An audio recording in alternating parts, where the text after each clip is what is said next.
What's up, guys? Kicks back again, and welcome to another episode of this Crystal Palace FIFA 16 career mode. Quick recap on the last episode. We had a 0-0 draw at the Britannia Stadium. Not the worst result. We played really well. Very even contest, and we were probably satisfied is the word that we'd use to come away with a point. And then old habits in the next game caught up with us as we took the lead against Bournemouth but weren't able to hang on, and they ended up coming back. Even though we had about 15 minutes to hang on, they ended up getting that equalising goal. But you can see here we start with a Premier League game at home to Swansea. Obviously a very dangerous side. You've got Ayew, Sigurdsson, John Joe Shelvey, Marvin Emnes is the man who gets the nod up front, Montero on the bench surprisingly, and Nordfeldt in goal, preferred to Fabianski, which is another surprise as well. But what we're looking to do is make sure that we keep scoring the goals, keep taking the lead, but of course keep teams out at the other end. We've had too many drawn games. We've got to start turning those into victories if we're going to get a European spot this season, which is, it wasn't what we were aiming for. We wanted a solid mid-table finish, but the way the season's gone, we are well, obviously halfway through almost now.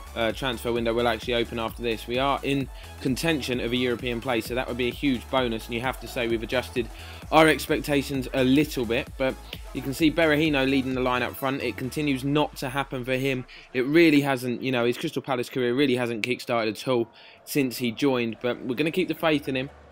Obviously we kind of rotate him with Jamie Vardy and a couple of the other players as well. We've got a lot of strikers at the club, and Mile Jedinak, a player that doesn't play many games, nearly come up with an absolute screamer there. Look at this, first time on his left foot, right off the top of the bar on the post. Very, very close to giving us the lead here. But early in the second half, Swansea play it through. Gylfi Sigurdsson, he's through on goal. He puts the ball in the back of the net. Muted celebration, so we thought offside was given. It wasn't. It's actually 1-0 to Swansea, and apparently he was onside. I'm going to do an instant replay here and adjust the camera angle so you can see. It's Yannick Bolasie finding himself in that left-back position. Unfamiliar territory for him, that actually plays Sigurdsson on, and we fall behind with about half an hour to play. So with that change, Jamie Vardy is very tired. This is a really, really busy time of the year around Christmas. Fixture congestion on FIFA is bad enough as it is, but Jamie Vardy not on the bench today because he's absolutely shattered. So Patrick Bamford is going to get the opportunity to, you know, get us back into this game. You can see here we win a free kick. It's Bolasie's trickery down the right hand side on the edge of the box. We're going to whip this across goal with Jason Punchin's left foot. Whips it in with pace. Keeper saves. It comes off one defender, two defender, and actually ends up in the back of the net. We're not quite sure how. It's Jason Punchin who's celebrating, doing cartwheels into the crowd at the bottom end of the screen. But it's a comedy of errors in that Swansea backline. It's parried out by the keeper poorly. The defender then heads it down. Amat then tries to clear it. Comes off his shin, and then the keeper Nordfeldt just completely misses it. Defender goes sliding in. We don't really care how they go in. We're going to take it. We're back on level terms. But a real comedy goal. You can see Bolasie throwing himself at it. I think it's Bolasie trying to get his head on it. He misses it. Everybody misses it. And it's 1-1. But from that point on, Swansea were actually quite content with the draw. They pushed everybody back. They went defensive. We went attacking. Jason Punchin having the effort there, trying to get us the win, but we weren't able to do so. So it's another draw, another 2 points dropped, although it is against Swansea, who are a very, very strong side. So you could argue it's a decent point. Damien Delaney, who's homesick despite being Irish, decides that he now actually wants to stay at the club. Obviously not a massive cultural difference between England and Ireland. I don't know, maybe the Guinness isn't as nice over here, who knows. But he decides that he wants to stay, and Cabaye expresses his gratitude for all the game time that he's getting. I'm not sure why he's surprised. He's probably the best player in the club, probably our best performer this season. He's obviously club captain as well. But after this game, the transfer window does open, so we're going to re-evaluate some players in the squad, maybe move a couple more on. There's a lot of players in there that don't play regularly, Jedinak being one of them. Even though his stats are decent, we just don't really have room for him in the side, and he is now 31 years old as well, so we're going to look to move him on.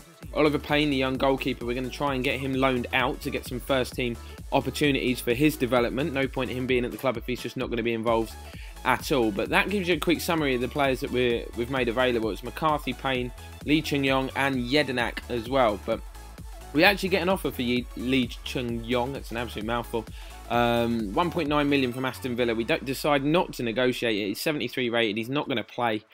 So we allow him to leave the club, giving us a little bit of a transfer budget boost because we've got no money after obviously signing those players in the summer transfer window. But Dele Alli is probably our main target. Some, you know, player for the future. He's just 19. He showed some really good promise We're hopefully going to get some younger players in and around that midfield. He would definitely be one for the future. But we're going to dive into some FA Cup action now. As you can see, we're at home to League 2 side Wycombe, so it's a game you would expect us to win.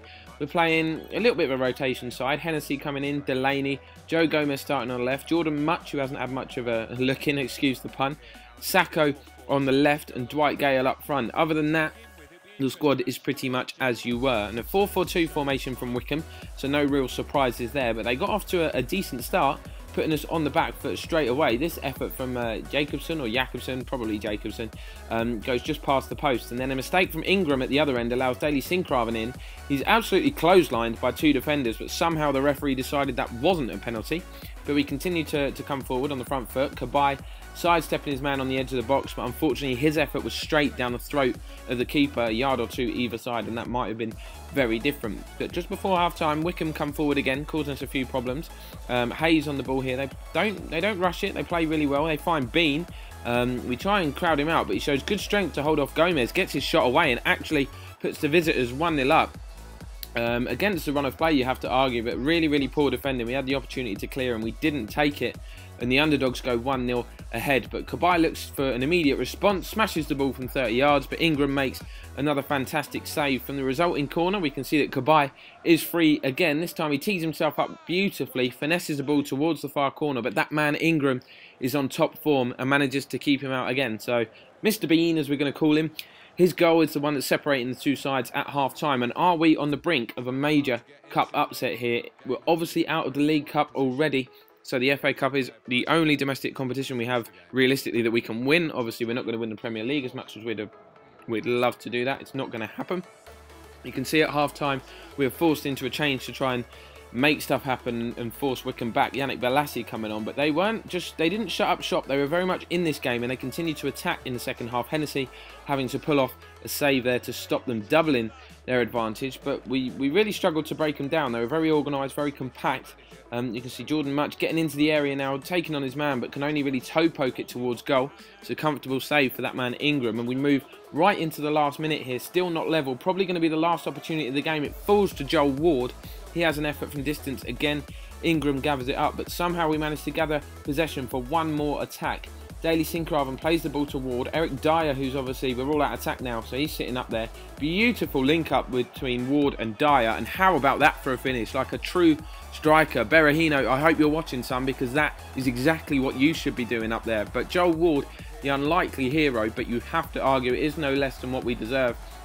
Even though Wycombe is a game we probably should be winning comfortably, no disrespect to them, but we are levels and levels above them. But right in the nick of time, deep into stoppage time, we managed to get ourselves level thanks to that equaliser from Joel Ward.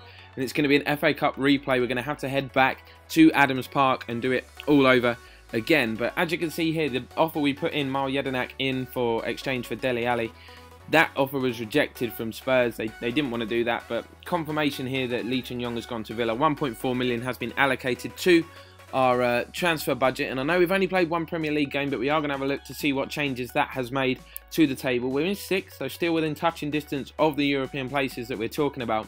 We're just 1 point off Manchester United in 5th, but a real bit of a gap starting to open up from Spurs in 4th down to us in 6th. With 4 points now, the gap. Our form has been stuttering. 10 draws, you can see. That's where the majority of the points dropped have come from. We need to start turning them into wins sooner rather than later, or we are going to slide down the table. But that's going to bring an end to the episode, guys. Make sure you follow me on all the social media. The links are in the description. Hit like on the video, subscribe if you're new, and we will see you again next time.